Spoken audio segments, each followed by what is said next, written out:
जो सैंपल एकत्रित किए गए थे उसमें किसी तरह का स्पर्म और शुक्राणु नहीं पाया गया है। इससे स्पष्ट होता है कि कुछ लोगों के द्वारा प्रदेश में गलत तरीके से जातीय तनाव पैदा करने के लिए इस तरह की चीज़ें कराई गईं।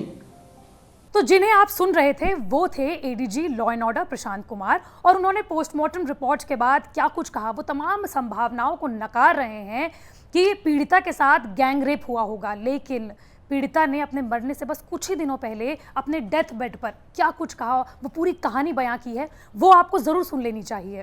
क्या हुआ था वहाँ? रेप हुआ था आपके साथ? अच्छा, कौन कौन कौन थे? रवि और संदीप। और हैं? रवि और संदीप मिले हुए हैं? अच्छा, और क्या क्या किया था?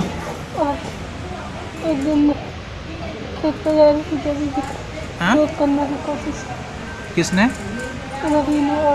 कब?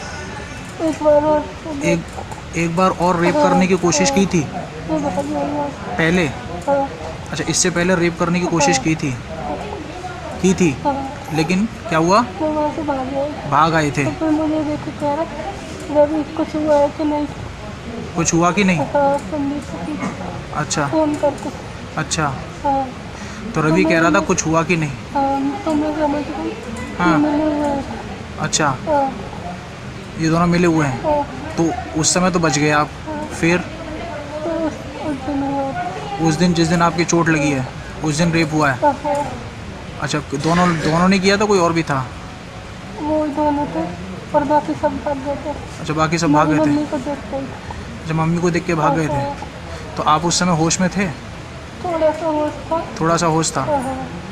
अच्छा अच्छा, तो रेप हुआ आपके साथ, उसके बाद क्या किया? और मेरी मम्मी ने मुँह में पानी डाला तो पूछी नहीं क्या हुआ।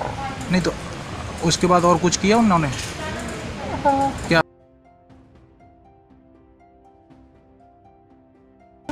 करने लगे। हाँ, तो गला भी दबाया था बता रहे थे? गला किससे दबाया? दुपट्टे से दबाया? अच्छा, तो कोई दबाव तो नहीं है आप पे ये कहलवाने का कि रेप हुआ है किसी का? कोई दबाव नहीं है आप? अच्छा, वो लोग ऐसे ही हैं। और सिर्फ आपको ही नहीं बल्कि एडीजी लॉ एंड ऑर्डर और यूपी सरकार को तो खास तौर पर ये सुनना चाहिए और बार बार सुनना चाहिए, क्योंकि वो तमाम पॉसिबिलिटीज को ही नकार रहे हैं। वो तमाम जो इस पूरी तरह से जो घटनाक्रम हुआ है उसे राजनीतिक रूप देने की कोशिश कर रहे हैं। और सिर्फ उत्तर प्रदेश सरकार के बारे में ही यहाँ पर हम बात नहीं कर रहे हैं, बल्कि उन तमाम राज्यों के बारे में बात कर रहे हैं जो अपने यहाँ हो रहे रेप की घटनाओं को नकार रहे हैं। आपको बता दें कि कुछ दिनों पहले ही राजस्थान के मुख्यमंत्री अशोक गहलोत ये कहते हुए नजर आए कि जब राजस्थान में 12 में एक रेप की घटना हुई तो उसमें वो कह रहे हैं कि इसे हाथरस में, जो कि यूपी में है, वहाँ के गैंग रेप से कंपैरिजन ना किया जाए, क्योंकि लड़की खुद बलात्कारियों के साथ गई थी। ना कोई इन्वेस्टिगेशन किया गया, ना अभी तक कोई इन्वेस्टिगेशन रिपोर्ट आई है। उसके बावजूद भी अशोक गहलोत इस तरह का बयान देते हुए नजर आ रहे हैं। ये वाकई में शर्मनाक है। और सबसे खास तौर पर बात जो सामने आ रही है वो ये कि जब यूपी में गैंग रेप होता है या रेप होता है या दुष्कर्म होता है, उस समय कोई भी बीजेपी की जो सांसद हैं, एमएलए हैं या फिर नेता है, वो इस बारे में कहते हुए नज़र बचाते हुए नजर आ रहे हैं। तो वहीं दूसरी ओर राहुल गांधी और प्रियंका गांधी भी प्रोटेस्ट कर रहे हैं और हाथरस में जो कुछ हुआ, बलरामपुर में जो कुछ हुआ, उस पर बहुत कुछ बोलते हुए नजर आ रहे हैं। लेकिन राजस्थान में क्या वो 12 में उस लड़की से मिले, क्या उसके परिजनों से मिले, इस बारे में सभी ने चुप्पी साधी हुई है। लेकिन खास तौर पर अगर यूपी के बारे में बात करें तो वहाँ पर हालात ज़्यादा ख़राब होती हुई इसलिए नज़र आ रही है क्योंकि हर दिन एक रेप का केस वहाँ पर सामने आ रहा है। चाहे वो हम पश्चिमी यूपी के बारे में बात करें, हम पूर्वी यूपी के बारे में बात करें, या फिर हम मध्य यूपी के बारे में बात करें। और सिर्फ यूपी में ही नहीं बल्कि अलग अलग देश के राज्यों में इस तरह की घटनाएं सामने आ रही हैं, खासतौर पर राजस्थान, महाराष्ट्र और उत्तर प्रदेश, केरल जैसे राज्यों में, जहां पर एनसीआरबी की रिपोर्ट्स के मुताबिक 2019 में सबसे ज़्यादा रेप केसेस को दर्ज किया गया था। आपको बता दें कि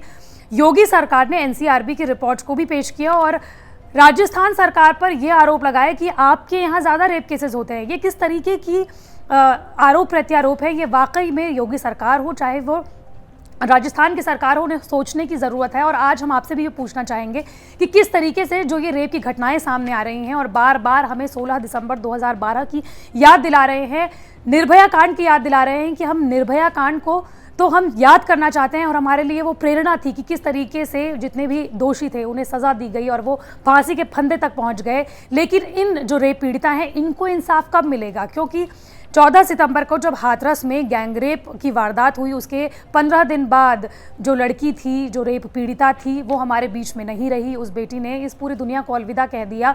इसके बाद बलरामपुर में भी कुछ इसी तरह का हादसा सामने आया जहां लड़की की मौत हो गई रेप के कुछ ही दिनों बाद। और उसने अपनी माँ को ये कहा, जब वो उसकी माँ ने उसे उठाया रिक्शे से जिसमें आरोपियों ने उसे उसके घर भेजा था, उसके पैर तोड़कर, उसकी रीढ़ की हड्डी तोड़कर, कि माँ मुझे बहुत दर्द हो रहा है, मैं नहीं बचूंगी। लेकिन इन तमाम घटनाओं पर, चाहे वो उत्तर प्रदेश सरकार के यहाँ हो या फिर राजस्थान सरकार के यहाँ हो या फिर महाराष्ट्र सरकार या फिर कोई भी दूसरे राज्य में, आपका इस पर क्या सोचना है? क्या आपको लगता है कि जिस तरीके से राजनीति गैंगरेप को लेकर हो रही है उस पर आपका क्या सोचना है? अपने कमेंट बॉक्स पर अपने कमेंट्स जो हैं, अपनी राय जो है वो हमें ज़रूर बताइए। अब NCRB की रिपोर्ट जो 2019 में आई है उसमें क्या कुछ कहा गया है वो आपके लिए जानना इसलिए ज़रूरी है ताकि आपको ये पता चले कि ये जो स्थिति है इस वक्त देश में कितनी गंभीर हो रही है।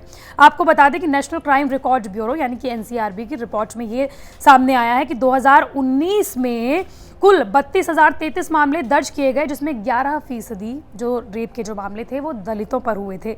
2019 में ये भी सामने आया है कि हर दिन 10 दलित महिलाओं का बलात्कार होता है और 32,000 महिलाओं का यूपी, महाराष्ट्र, राजस्थान और केरल जैसे राज्यों में बलात्कार सबसे ज़्यादा हुआ है। और इसी के साथ साथ उनका ये कहना है कि 10 सालों में, पिछले 10 सालों में जो रेप की घटनाएं हैं वो 32% बढ़ी हैं। 2012 में हमको लगा कि बस अब बहुत हुआ, महिलाओं के खिलाफ जो नाइंसाफ़ी हो रही है, जो बलात्कार की घटनाएं बढ़ रही हैं वो शायद अब रुक जाएं, लेकिन 10 सालों में वो बढ़ी हैं। और 2016 के बारे में ख़ास तौर पर बात करें तो 2016-2017 में सबसे ज़्यादा रेप के केसेस जो हैं वो दर्ज किए गए। और अब लग रहा है कि 2020 में ये अलग तरह का रिकॉर्ड बना सकता है, जिस तरीके से तमाम इन राज्यों में रेप की घटनाएं सामने आ रही हैं। और सिर्फ रेप की घटनाएं रेप पीड़िता ही बयान नहीं कर रही हैं, बल्कि आसपास के लोग भी बयान कर रहे हैं। बलरामपुर के ख़ास तौर पर बात करें तो वो लड़की मेधावी थी, वो कुछ बन सकती थी, किसानों को जागरूक कर रही थी, अपने गांव के लोगों को जागरूक कर रही थी खेती को लेकर। लेकिन अब वो इस दुनिया में नहीं है, जागरूक करने के लिए नहीं है। और हम सबको, सिर्फ आपको, हमको नहीं, बल्कि राज्य सरकारों को ये सोचने की ज़रूरत है कि ये देश किस तरफ जा रहा है, क्यों इस पर राजनीति हो रही है, बल्कि कड़े कानून क्यों नहीं बनाए जा रहे हैं, और जो जितने तमाम ये जो दोषी हैं वो क्यों ऐसे ही घूम रहे हैं और इन वारदातों को अंजाम दे रहे हैं।